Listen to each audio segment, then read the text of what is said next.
논술과 관련된 간담회를 진행을 하겠습니다. 이제 좀 길면 2시간 정도 걸릴 것 같고요. 아니면 그 전에 끝나게 될 겁니다. 이제 간담회 순서는 이제 첫 번째 꼭지에서는 기본적인 논술 전형이 어떻게 진행이 되는 것인지와 관련해서 설명을 드릴 거고요. 그 다음에 두 번째 꼭지에서는 이제 저희 학원에서 수업을 어떻게 진행하고 실제로 학생들을 어떻게 가르쳐서 어떻게 합격을 시켰는지 그 학생들의 합격 스토리와 관련된 내용들을 준비를 해놨습니다. 그래서 그 두 꼭지 다 들으시면서 한번 참고를 해보시면 좋을 것 같습니다. 자, 지금부터 시작하겠습니다. 일단 다들 아시겠지만 입시 전략이라는 건 빨리 세울수록 유리합니다. 이제 왜 그러냐면 빨리 세워야 그만큼 준비할 시간이 많기 때문입니다. 너무 당연한 사실입니다. 그런데 수시도 있고 정시도 있다 보니까 이제 수시에 힘을 쓰는 게 더 효율적일 거냐, 아니면 정시에 집중하는 게 더 효율적일 거냐, 이런 말씀들을 많이 하십니다. 근데 기본적으로는 둘 다 준비를 해야 합니다. 이제 왜 그러냐면 수시에 워낙 많이 뽑기도 하고, 그 다음에 또 수시에만 올인하기에는 또 정시라는 카드도 무시할 수 없고, 이런 게 있다 보니까 기본적으로는 둘 다 준비를 해야 됩니다. 그런데 지금 현재 고3을 기준으로 놓고 보면 정시에만 올인하는 학생들은 사실 많지 않습니다. 이제 그게 왜 그러냐면 실제로는 지금 3월 평가원 모의고사가 좀 있으면 진행이 될 텐데 3월 평가원 모의고사에서 받게 되는 자기의 성적에 비해서 실제 수능에서 성적이 하락하는 경우가 훨씬 더 많기 때문에 그렇습니다. 이거는 우리가 상식적으로 생각해도 쉽게 알 수 있는 게 지금 현재 N수생들은 3월 평가원이나 6월 평가원 모의고사에는 보이지 않습니다. 9월 정도 돼야 자기들이 1년 동안 준비했던 내공을 그때서야 이제 보여주러 등장을 합니다. 어차피 등급이 상대평가다 보니까 당연히 3월 등급에 비해서 떨어질 수밖에 없더라라는 이야기입니다. 그래서 첫 번째는 그것을 고민을 해야 되고, 자, 그 다음에 실제로 전략이 필요한 건 수시입니다. 이제 왜 그러냐면 어차피 정시는 점수 맞은 걸 가지고 이제 지원을 하게 될 거니까 뭐 특별한 전략이 많이 필요하지는 않습니다. 그때 가서 나오는 배치표를 보고 지원을 하시면 됩니다. 그런데 수시에서는 어떤 전략이 필요하냐면 첫 번째는 정시에 갈 수 있는 대학인데 굳이 수시를 쓰지 않으려는 어머님들의 성향이 많다 보니까 내가 수시나 정시에서 이 대학을 똑같게 갈 수 있을 거냐, 아니면 정시는 충분히 이 대학까지는 안정적으로 갈 수 있기 때문에 수시에서는 좀 더 공격적인 전략을 선택할 거냐에 대해서 판단해야 되는 부분이 있어서 수시를 전략적으로 접근을 하셔야 된다라는 말씀입니다. 그래서 간단하게 정리를 해보자면 수시는 대학의 레벨업이 가능한 전형을 선택하는 것이다 라고 보시면 좋습니다.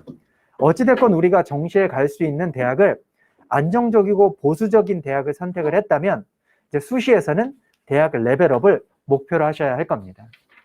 수시에도 학생부 종합, 논술, 학생부 교과, 특기자 크게 나눠보면 이렇게 4가지 전형이 있는데 이제 오늘 설명회에서는 주로 논술 전형을 설명을 드릴 거고, 논술 전형이 학종이나 학생부 교과 전형과 대비했을 때 어떤 장점이 있는지, 어떤 유리한 점이 있는지 등등을 설명을 드리겠습니다.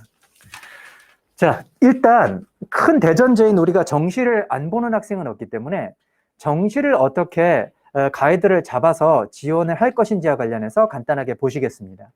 일단 수능 성적이 대략적으로 이 정도가 나온다.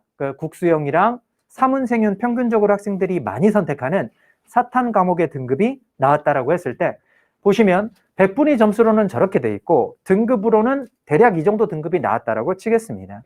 이 정도 평균 등급이 나왔을 때 정시에서는 외대, 건대, 동국대, 물론 과마다 차이는 있겠지만 외대나 동국대의 상위권 학과인 경제학과 정도, 건대에서도 굉장히 인기 있는 응용통계학과 정도를 가능권으로 보통들 보십니다.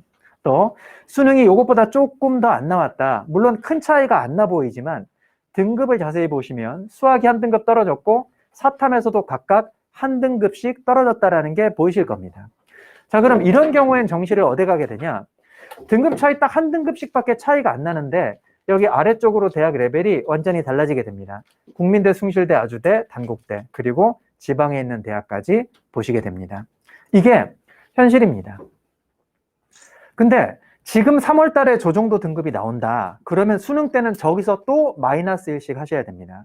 지금 3월 등급이면 얘들은 수능 가서는 여기가 있고 지금 3월 등급이 여기 있으면 얘들은 수능 때 이 대학에 없습니다. 그렇게 보시면 됩니다. 등급 떨어질 겁니다. 지금 사진 안 찍으셔도 되는 게 나중에 이 자료들이 어디 있는지 다 제가 설명드리겠습니다. 너무 바쁘게 안 찍으셔도 괜찮습니다. 자, 그 다음에 그래서 정시는 물론 열심히 하겠지만 보수적으로 접근을 해야 된다. 보수적이다라는 건 내가 떨어질 걸 전제하고 전략을 짜야 될 거다라는 말씀입니다. 자, 보시면 이것은 언론에 보도됐던 자료인데 서울의 상위권 12개 대학교의 정시 수능 합격자의 비율을 본 겁니다. 그러면 여기 2016년부터 2020년까지 어떻게 바뀌었는지를 보면 재수생들은 저렇게 많이 늘어나고 있습니다. 합격자가. 반면에 재학생들은 마치 요즘의 주식 그래프 같은 이렇게 뚝뚝뚝뚝 떨어지고 있습니다. 그래서 이 격차가 무려 30% 이상씩 차이가 난다라고도 보여집니다. 보이시죠? 이 격차가 점점 더 늘어나고 있습니다. 여기엔 여러 가지 요인이 있을 수 있는데 현역 고3들의 학력 수준이 떨어지는 문제도 있을 수 있겠지만 또 거기에 더해서 실제로 학생들이 요즘은 재수를 갈수록 더 많이 하기도 하는 추세라서 그러다 보니까 재수생들의 학력 수준은 올라가고 고3들의 학력 수준은 떨어지는 문제도 있습니다. 그래서 점점 더 벌어지고 있더라. 그럼 우리는 고3이니까 기본적으로 34%에 들 건지, 물론 그렇다고 안 할 건 아니지만 아니면 또 다른 선택지도 생각할 건지에 대해서 고민을 하셔야 될 겁니다. 자, 보시면 12곳입니다. 상위권 대학들. 여기 정시 수능 합격자 중에 재수생 비율들 보시면 67%, 64%, 좀 적은 곳이 54% 정도 됩니다. 상위권 대학들은 거의 70%에 육박하더라라는 것 알 수 있습니다. 이게 대략적인 상위권에 있는 대학들 위주로만 살펴본 내용입니다. 그래서 정시를 정말 보수적으로 조심해서 접근을 해야 된다라는 말씀이고, 자, 그래서 실제 이게 수능 모의 성적 대비 자꾸 성적이 떨어진다 말씀을 드렸는데 이게 하락하는 비율이 거의 절반 혹은 70% 정도 학생들은 성적이 떨어지더라. 어쩔 수 없습니다. 재수생들이 나중에 들어오니까 라는 걸 기본적으로 이해를 하시고 넘어가시겠습니다. 자, 요거는 뭐냐면 이 제목을 보시면 아시겠지만 학생부 종합 전형에서 내신 2점 후반이 넘어갔을 때 어떤 결과가 초래될 거냐라는 겁니다. 이게 일단 지금까지의 관련 자료인데 작년이랑 올해, 특히 올해는 예상을 해보면 우리에게 뭐가 닥쳤었냐면 코로나가 닥쳤습니다. 이제 그러다 보니까 실제로 학생들이 비교과 쪽의 활동이나 아니면 학교에서의 동아리 활동 같은 것들도 거의 이루어지지가 못했습니다. 그럼 이걸 통해서 알 수 있는 건 내신의 영향력이 절대적으로 미치게 될 거다라는 걸 당연히 생각해 볼 수 있고, 심지어 작년에 분당의 모 고등학교에서는 내신이 1.8인데 숙명여자대학교에 떨어졌습니다. 학종에서. 나름 그 이름 있는 학교임에도 불구하고 이 말은 정말 내신 인플레 자체가 엄청나게 심해졌고 또 내신의 영향력 자체가 굉장히 강력해졌다라는 것을 반증하는 경험이었습니다. 자, 보시면 정시에서 대략 이 정도 등급을 받아야 건숙동까지를 한번 도전해 볼 수 있겠더라라는 겁니다. 자, 그 다음에 학종은 일반고와 특목고로 구분을 해보고 일반고에서도 좀 상위권 대학들 혹은 강남에 있는 학군이 우수한 고등학교들 여기를 A권, 그 다음을 일반적인 일반고를 B권 이렇게 놨습니다. 특목고도 마찬가지로 이렇게 구분을 해봤습니다. 그럼 이렇게 했을 때 연고대는 대략 저 정도의 내신을 요구하더라. 이것보다도 조금 더 이제 타이트하게 내신이 좀 더 높아야 될 거다. 이렇게 보셔야 될 것 같습니다. 자, 쭉쭉 보시면 건숙동을 기준으로 놓고 봤을 때 여기가 마지노선이었는데 제가 방금 설명드린 것처럼 실제로 내신 1.8에서도 숙대에서 떨어지는 경우가 발생했더라라는 올해 입시 결과에 주목을 하셔야 됩니다. 그래서 내신으로 사실 3점 안쪽에 있으면 보통들 한 학종 3장, 그 다음에 논술 3장 이런 전통적인 조합들을 많이들 생각을 하셨었는데 이제는 조금 다르게 생각할 필요가 생긴다. 그 정도 내신도 학종에서 안심할 수 없더라라는 부분 생각하셔야 됩니다. 자, 그러면 실제로 건숙동을 가려면 이 3개를 맞아야 되고 최소한 국영수 중에서 1 정도는 있어야 경외시를 갈 수 있는데 논술에서는 어떤 거냐? 논술이랑 비교해 봤을 때 이걸 보시겠습니다. 일단 논술의 합격자들의 내신 평균은 학종보다는 훨씬 밴드가 넓습니다. 뭐냐면 3점 초반부터 4점 후반대 정도의 거의 합격자들의 내신이 위치해 있습니다. 대학별로 잠시 후에 이 자료는 한 번 더 보시겠습니다. 또 논술에서도 수능 성적을 요구 안 하는 건 아닙니다. 등급으로 요구합니다. 수능 최저 등급이라고 하는데 논술에서는 이 세 개 정도를 맞춘다. 그러면 제일 위에 있는 성균관대학교, 서강대학교 정도까지도 최저를 다 맞출 수 있게 됩니다. 연대는 왜 말씀을 안 드리냐면 최저가 없기 때문입니다. 연대는 최저가 없고 그 다음에 다른 대학들 수능 최저는 이 세 개 정도만 맞추면 다 응시할 수 있습니다. 정시에서는 이 세 개가 되면 권숙동인데 논술에서는 이 세 개가 맞추면 못 쓰는 대학이 없다라는 겁니다. 자, 그 다음에 이 아래쪽 대학에서는 심지어 2등급 2개만 맞추더라도 수능 최저 등급 맞춘 걸로 하고 논술에 지원할 수 있게 되더라라는 겁니다. 그래서 논술 전형에서는 내신도 내가 분리해도 논술에 지원할 수 있고 또 수능 최저도 정시에서 요구하는 것보다 훨씬 낮더라도 얼마든지 대학에 도전해 볼 수 있는 문이 열려 있더라라는 걸 알 수 있습니다. 우리가 여기 와서 앉아 있지만 내신이 3 넘어간다. 그러면 사실 학종으로 별로 생각 안 하실 것이고 또 수능 등급 이미 이 수준에 못 미친다 그러면 이 대학들을 생각하지 않으실 수 있습니다. 하지만 이걸 기억하시면 됩니다. 국수형 탐 중에서 이 2개, 탐구도 한 과목만 있으면 됩니다. 국수형 탐 중에 이 2개 혹은 2개 합 5 정도가 되면 인서울권 대학들의 문이 활짝 열린다라는 겁니다. 물론 그것보다 지금 조금 안 나오시는 분들도 있을 수 있겠지만 그게 기본적인 가이드라인이 될 거다라는 걸 생각하시면 좋겠습니다. 자, 그래서 결론이 뭐냐. 일단 지금 현재 내신이 2후반 넘어간다. 그런데 나는 동고농숙 위에 있는 인서울 중상위권 대학 좀 노려보고 싶다.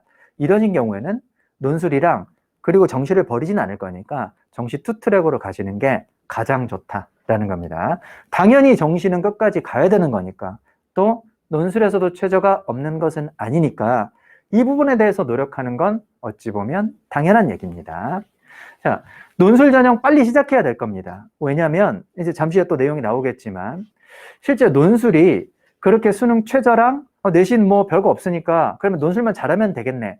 이렇게 쉽게 생각할 수 있는데 그 논술 실력을 늘린다라는 것도 그렇게까지 단순한 건 쉬운 건 아닐 것이기 때문에 아무래도 한 발짝 빨리 시작하시는 게 좀 더 유리하시긴 합니다. 자, 논술 전형 그럼 언제부터 준비해야 되냐? 당연히 학원이니까 11월 설명회 때는 11월 달부터 준비하세요. 12월 달부터 준비하세요. 이렇게 말씀드립니다.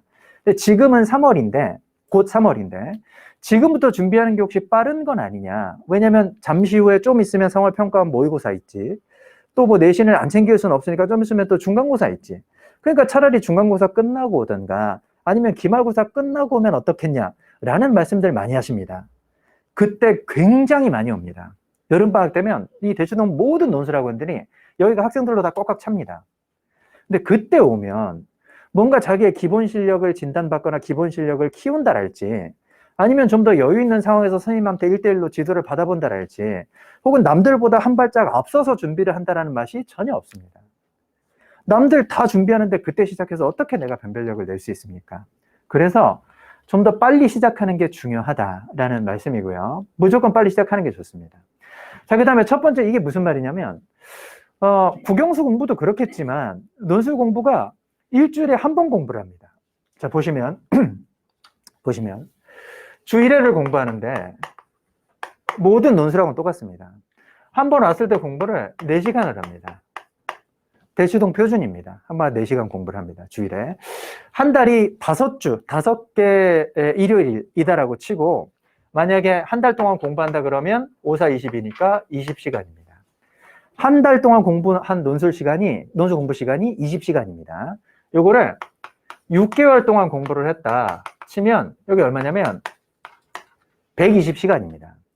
내가 1학기 내내 그 학원에 왔는데 120시간을 공부를 한 겁니다. 또 중간에 중간고사 빠지고 기말고사 내신 대비라고 빠지고 아파서 빠지고 여자친구 만나러 가야 돼서 빠지고 엄마한테 거짓말 했지만 빠집니다. 그럼 실제로는 6개월을 공부하지 않았을 수 있는데 6개월 풀로 공부했다 치면 120시간입니다. 자, 이거를 24시간으로 나눠보겠습니다. 어떻게 되냐면 꽉 찬 5일이 됩니다. 꽉 찬 5일, 닷새.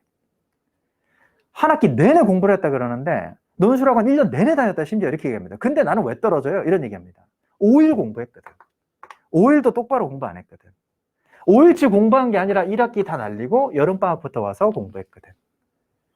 그러니까 아주 심플합니다.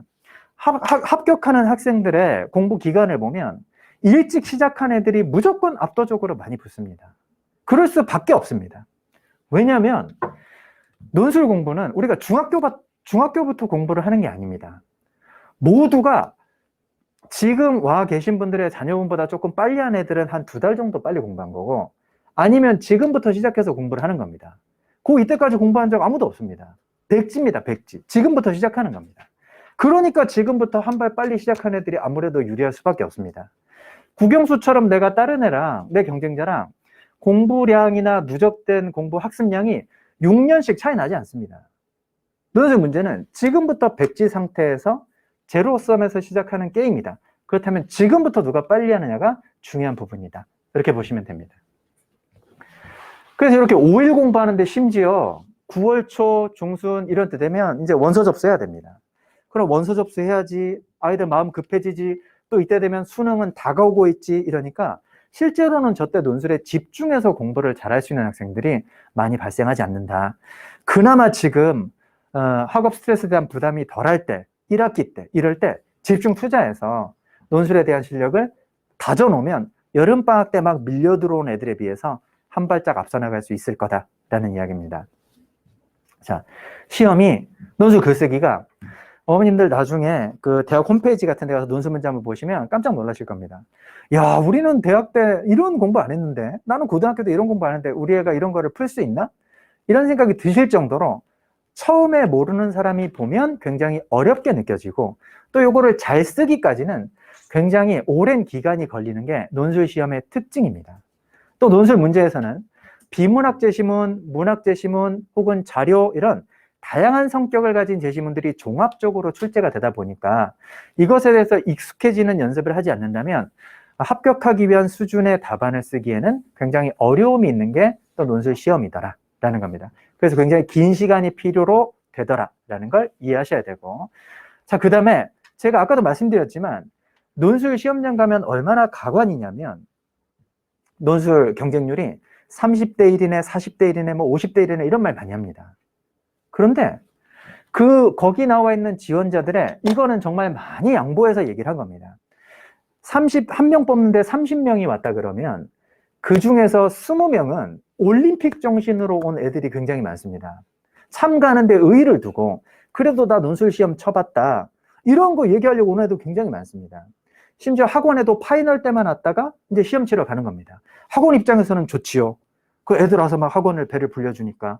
하지만 걔들은 합격하기 어렵습니다. 선생님들도 알고 있습니다. 학부모님들도 알고 있고 학생도 알고 있고. 하지만 원서는 냈고 불안하니까 오는 겁니다. 그런 애들이 30명 중에 20명입니다. 경쟁률을 우리는 벌써 마법처럼 10대 1로 줄였습니다. 그럼 그 10대 1 상태에서 지금 3월 달부터 공부한 애들이 몇 명 정도 되냐면 3명? 지금 주변에서 네 친구 논술 공부하니? 너네 반에서 논술 공부 몇 명 하니? 물어보면 10명 중에 1명 정도 할 겁니다. 아니면 안 하던가. 나는 10대 1로 줄인 상태에서 이미 그 안에서 1명, 2명, 세 번째 명 중에 속해 있는 겁니다. 물론 잘 써야 되겠지만 그 안에서. 경쟁률이 그렇게 만들어집니다. 그리고 많이 양보했을 때 지원자가 그래도 좀 공부한 애들이 대략 한 60% 정도 보면 얘들이 여름방학 때부터 시작합니다. 아까 얘기했던 물밀듯이 들어오는 그 학생들입니다. 그래서 얘들은 아무래도 약할 수밖에 없다.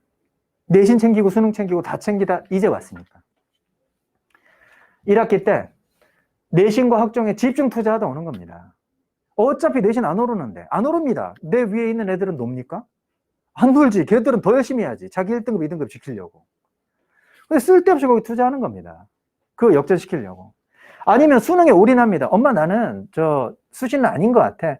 나는 수능으로 갈래. 안 됩니다. 승부 못 합니다. 내 위에는 내 선배들, 재수생들이 있는데. 네, 그렇습니다. 그래서 전략을 좀 수정해야 된다. 자, 그 다음. 그러면 이제 논술을 해야 되겠다라는 생각이 드셨어야 되는데, 드셨을 겁니다. 논술 전형에서 데이터를 몇 개 한번 체크를 해보겠습니다. 제가 말씀드렸던 부분들이 실제 데이터로는 어떻게 보여지는지 한번 보시겠습니다. 자, 요거는 서울 중상위권 대학에서 논술을 얼만큼 뽑냐. 이 수시만 놓고 본 겁니다. 수시에서 논술 비중을 전체적으로 보면 23% 정도 뽑습니다. 이 통계를 잘 보셔야 되는 게 논술은 전국 단위로 보면 뽑는 인원수가 얼마 안 되지만 우리의 목표는 서울입니다. 인서울권 대학으로 놓고 보면 23% 정도 뽑더라라는 걸 이해하셔야 됩니다. 수시에서 학생부 교과 있고 학생부 종합 있고 논술 있고 크게 3대 산맥이다 이렇게 볼 수 있는데 학생부 교과에서 뽑는 인원이 많이 늘어났습니다. 근데 이 인원이랑 논술 인원이랑 대략 비슷하다 이렇게 보시면 됩니다. 학생부 교과는 완전히 내신으로 뽑는 전형 아닙니까? 그 전형이나 논술로 뽑는 거나 비슷하다. 이거 두 개 합친 게 학종 정도 된다. 23% 낮지 않은 비중입니다. 자, 그 다음 보시겠습니다. 대학들이 그러면 논술을 볼 때 아까 제가 잠깐 말씀드렸지만 수능 최저도 필요하고 내신도 필요하고 그 다음에 논술 점수가 들어간다. 이렇게 말씀을 드렸는데 이 세 개가 들어갑니다. 자, 그 중에서 우리가 주로 가고자 목표라는 대학들입니다. 논술 점수의 비중이 얼마냐면 적으면 60이고 대략적으로 7, 80% 정도를 논술 점수로 논술 전형에서 뽑는 거고 그 다음에 연세대 같은 경우는 완전히 논술 100입니다. 가장 상위권 대학인 논술은. 자, 그 다음에 논술이 이렇게 들어간다면 학생부 점수는 어떻게 들어가냐? 학생부는 둘로 나눠서 교과 파트가 있고 비교과 파트가 있습니다. 교과는 뭐냐면 말 그대로 국영수 성적, 학교에서 국영수 내신이고 비교과는 출결과 봉사만 들어갑니다. 출결과 봉사. 그래서 대부분 만점을 받습니다. 또 작년 같은 경우에는 코로나 때문에 비교과를 웬만한 대학들이 다 그냥 만점을 줬습니다. 잠시 후 그 수혜자 얘기도 나중에 나오게 됩니다. 그래서 여기 비교과라고 써 있는 부분들은 무시하셔도 됩니다. 10% 들어간다, 10% 들어간다, 20% 들어간다 이렇게 돼 있지만 그냥 없는 거다라고 생각하셔도 됩니다. 어차피 만점이니까. 여기는 웬만하면 다 만점입니다. 그럼 이게 없으니까 내신이 들어간다 그러지만 실질적으로는 여기 학교 전형에 보면 40% 들어간다 이렇게 돼 있지만 30이다 이렇게 읽으시면 되고 여기 아래에 있는 서강대도 20 들어간다 그러지만 10%구나 이렇게 읽으시면 됩니다. 전형을 보실 때. 아래쪽 대학들 마찬가지입니다. 20, 21, 27, 20 이렇게 들어갑니다. 물론 이것도 굉장히 점수가 많이 들어가는 겁니다. 논술을 똑같이 맞았으면 어차피 이게 30%밖에 안 된다 그래도 이거에서 당락이 많이 차이 날 수 있으니까 그래서 많이 들어가는 걸로 보여줄 수 있습니다. 하지만 걱정 안 하셔도 됩니다. 또 나오게 됩니다. 일단 논술 전형에 합격한 애들이 내신 등급 평균이 얼마 되냐면 대학에서 발표한 내용입니다. 대학들은 항상 자기네들 대학에 합격한 애들의 이 표본을 추릴 때 합격자의 70%의 평균 점수만 발표를 합니다. 혹은 발표를 안 하든가. 왜 그러냐면 실제로는 대학들이 발표하는 자료를 보면 내신 우리 학교에서는 한 3점 후반까지 합격했다. 이렇게 얘기하지만 실제 뚜껑을 열어보고 아이들한테 검증을 받아보면 6등급, 7등급들도 있습니다. 근데 대학들이 자기네들 대학의 위신 때문에 거기까지는 발표하지 않습니다.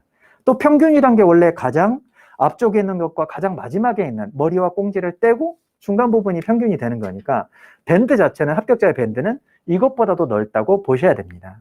실제 내신에서는 5등급 이후의 학생들도 은근히 상위권 대학에서 많이 보입니다. 어쨌든 3등급에서 5등급 대가 주력으로 합격하는 군이다 이렇게 보실 수 있습니다.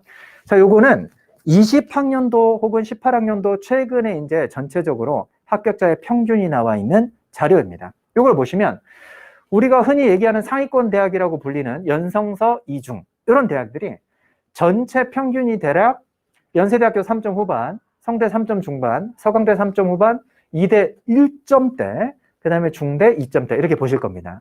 자, 그 다음에 경희대, 권동숙 이쪽입니다. 자, 이쪽은 보시면 3점 중반, 3점 후반 아니면 동국대가 2점대고 숙대 성신여대는 3, 4등급대를 보여주고 있습니다. 전체적으로는 3점 후반에서 4점 정도 된다 이렇게 보실 수 있는데 의문이 드실 수 있습니다.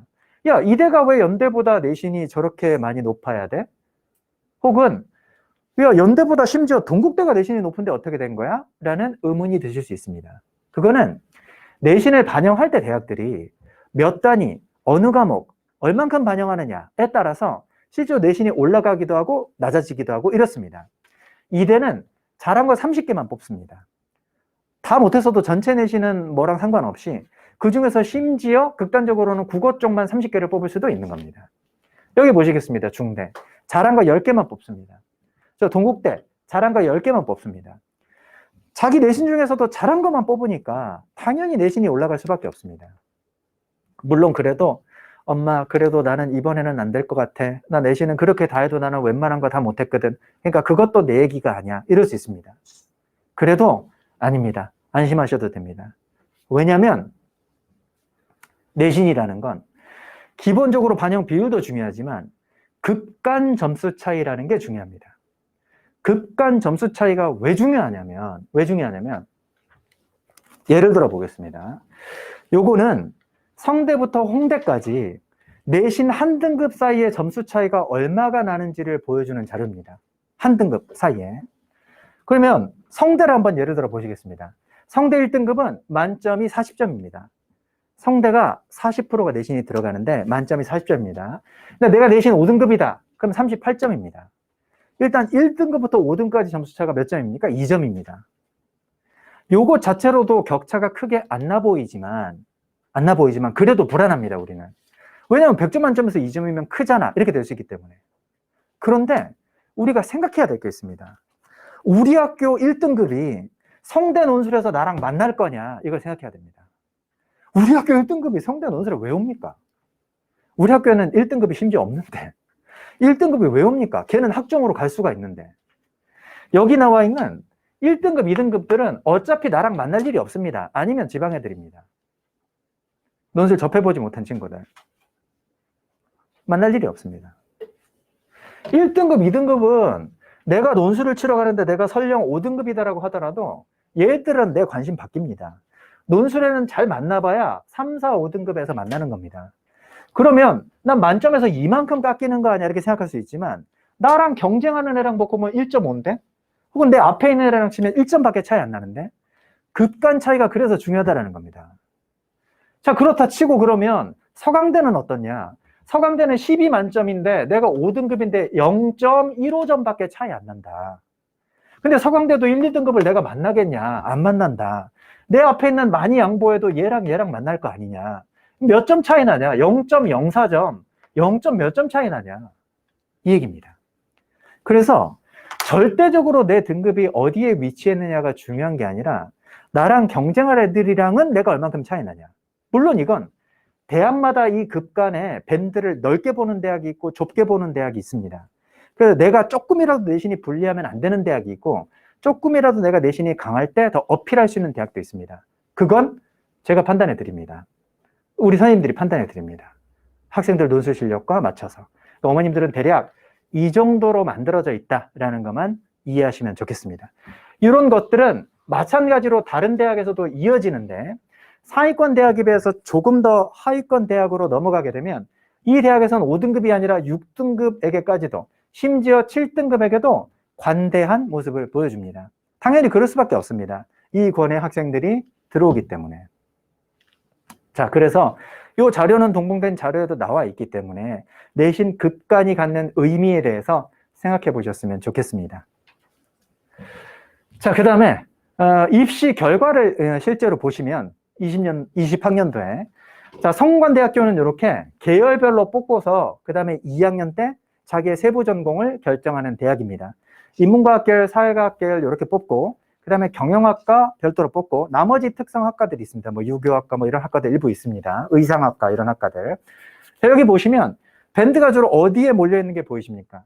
여기입니다. 3등급 때부터 4등급 때 이하까지가 대략 6, 70% 정도의 합격군을 구성하고 있습니다. 오히려 앞부분에 있는 1, 2등급, 심지어 2등급 때까지도 얼마 되지 않습니다. 보이시죠? 여기는 주로 경기권 일반고 학생들. 그 다음에 여기는 일반고 학생과 특목고 학생이 다 섞여 있습니다. 뭐 이건 전부 특목고 애들 아니야? 전부 외고 애들 아니야? 그렇지 않습니다. 일반고 애들과 비슷하게 섞여 있습니다.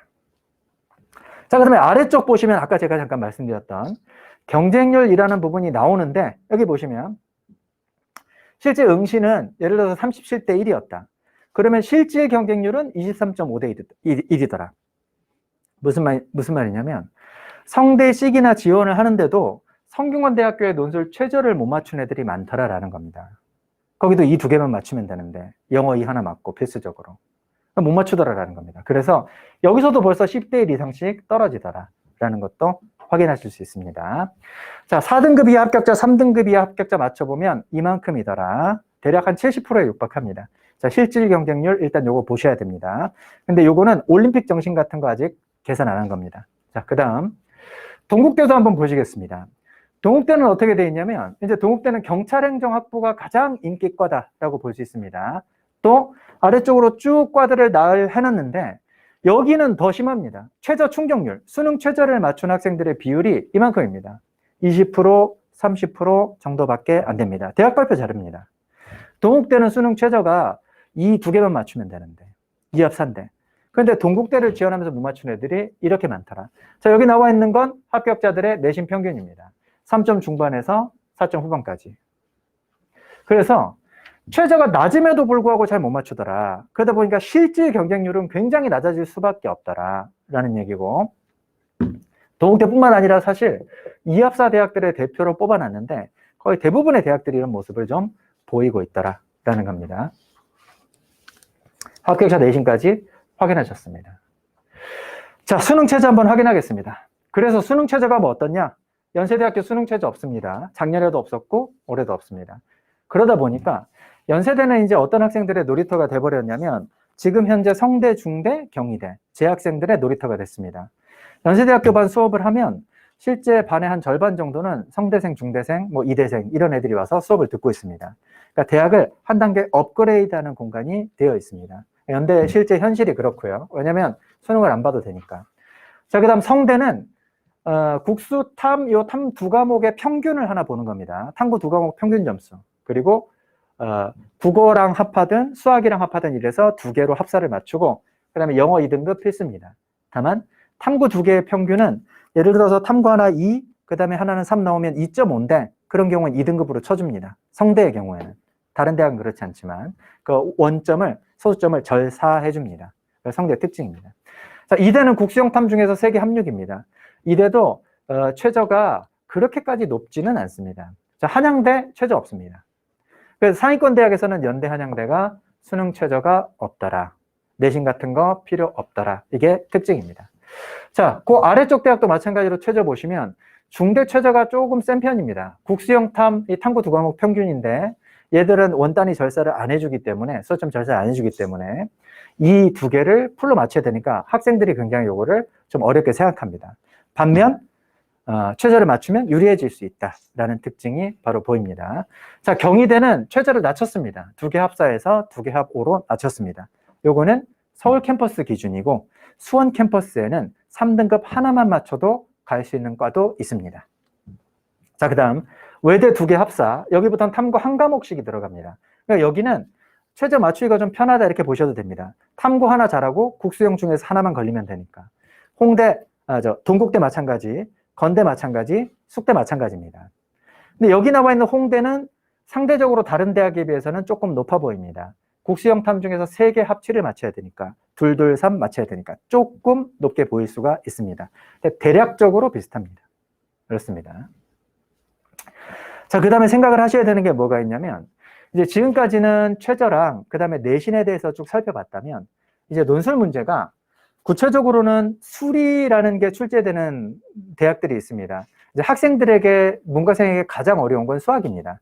그러다 보니까 수리 논술이 출제된다 그러면 굉장히 겁을 먹기가 쉽고 또 나는 경영학과를 가고 싶은데 그렇다면 어떻게 해야 되냐라는 의문, 걱정이 들 수 있습니다. 그래서 수리 논술이 출제되는 대학을 일단 추려보고 그 안에 있는 수리가 내가 풀만한지 그렇지 않은지에 대해서도 생각을 해봐야 됩니다.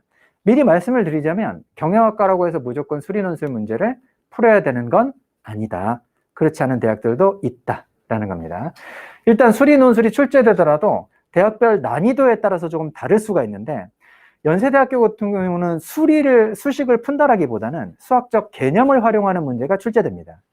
이대는 인문2라고 돼 있는데 사회과학 계열에 있는 과들이 수리를 쳐야 됩니다. 뭐 미디어니 아니면 경제 경영 이런 쪽인데 이대는 수리라고 써 있지만 산수라고 생각하시면 됩니다. 산수 수준으로 수리 문제가 쉽게 나온다. 반면 극단적으로 수리가 어렵게 나오는 대학은 한양대 상경입니다. 수학이 완벽하게 1등급이 나온다라 할지 아니면 29번, 30번을 평소에 무난하게 푼다라 할지 이러면 합격 가능성이 어마무시하게 올라갑니다. 한양대 상경은 수학이 당락을 결정한다 이렇게 보시면 됩니다. 자, 중앙대 경제경영 수리 나오지만 수리 굉장히 쉬운 수준입니다. 그래서 등급으로 치면 수학 2등급 정도 나온다. 아주 쉽게 풀 수 있는 수준이더라 라는 거고, 경희대 사회는 중대랑 난이도가 유사합니다. 반면에 건대는 한양대보다는 쉽지만 여기 나와 있는 중대나 경희대보다는 조금 어려운 수준의 수리가 출제된다 라는 거고, 숭실대도 생각보다 쉽지 않게 출제가 되지만 수학 2등급이면 충분히 풀 수 있습니다. 나머지 대학들은 일단 빼겠습니다. 자, 영어제시문이 출제되는 대학들도 있습니다. 그러고 보니까 여기 연대는 또 등장했네요. 연대는 수학도 나오고 영어제시문도 나오고 이렇습니다. 왜 그럴까요? 수능 최저를 요구하지 않으니까 이걸로 간접적으로 테스트를 하겠다라는 거고, 영어제시문 난이도가 생각보다 어렵게 나오는 게 연세대입니다. 자, 아까 이화여자대학교 있었는데 이화여자대학교 인문2, 그러니까 사회계열은 수리가 나오고 인문계열, 뭐 문학, 사학, 철학, 국문, 중문, 불문 이런 과들이 있죠. 여기는 영어제시문이 하나가 섞여서 나옵니다. 영어제시문 난이도는 연대보다는 쉬운 편입니다. 그리고 영어 2등급 정도 맞는 학생들이 풀 때 크게 무리가 없었다라고들 이야기를 합니다. 외대는 당연히 외대니까 영어제시문이 나옵니다. 단 외대도 인문, 어문 쪽에서는 영어제시문이 나오고 사회계열에서는 간략한 통계자료 같은 게 하나 나옵니다. 외대도 수리는 나오지 않습니다. 이게 제시문들의 성격이 이렇다는 걸 큰 틀에서 확인을 해봐야 되는데, 요거는 왜 확인을 하냐면 실제 학생들이 국어를 잘해서 언어 논술은 잘하는데 수학이 젬병인 학생이 있고, 또 수학은 못하는데 통계는 잘하는 학생이 있고, 자료는 잘 읽는 학생이 있고, 수학도 못하고 통계도 못하고 오로지 나는 국어만 잘해 이런 학생도 있고, 아예 그 반대로 수학만 잘하는 학생, 통계 자료만 기가 막히게 잘하는 학생, 이런 학생들도 있습니다. 어떤 부분에 장점이 있느냐에 따라서 전략이 달라질 수 있기 때문에 어느 부분에 강점이 있는지를 체크해 볼 필요가 있습니다. 그것을 학원에서 학생과 수업을 진행하면서 학생의 장단점에 대해서 주로 분석을 하게 될 겁니다. 자, 그래서 결론은 간단합니다. 논술학원이니까 당연히 논술하라는 얘기입니다. 여전히 수시 큰 비중 차지하고 있더라. 내신 너무 스트레스 받지 마라. 어차피 합격은 논술이다. 쫄 필요 없다. 겁먹을 필요 없다. 실질 경쟁률 생각보다 그렇게 높지 않다라는 겁니다. 자, 마지막으로 아까도 강조를 드렸지만 국수영탐 중에서 세계 2등급만 맞춰와라. 그러면 못 쓰는 대학 아무 데도 없다. 이렇게 보시면 됩니다. 좀 더 현실적으로 이 두 개만 맞춰와라. 다 쓸 수 있다. 라는 얘기입니다. 여기까지가 전형과 관련된 얘기였습니다.